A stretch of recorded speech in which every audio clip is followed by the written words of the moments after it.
إن أعظم البركة بركة ذكره صلى الله عليه وسلم. أصحاب أهل الحديث هم أصحاب النبي وإن لم يصحبوه أنفاسه صحبوا.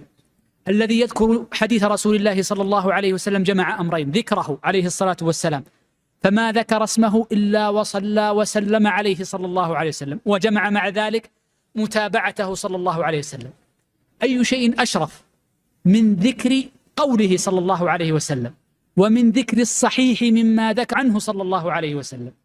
أيها المتبع، أيها المحب، أيها المجل لرسول الله صلى الله عليه وسلم، أوصيك بكتاب الله عز وجل ثم بسنة النبي صلى الله عليه وسلم. التبرك بذكر النبي صلى الله عليه وسلم بقراءة سنته. أسأل الله العظيم أن يميتنا على سنته، وأن يميتنا ونحن نقرأ حدثنا حدثنا حدثنا عن رسول الله صلى الله عليه وسلم.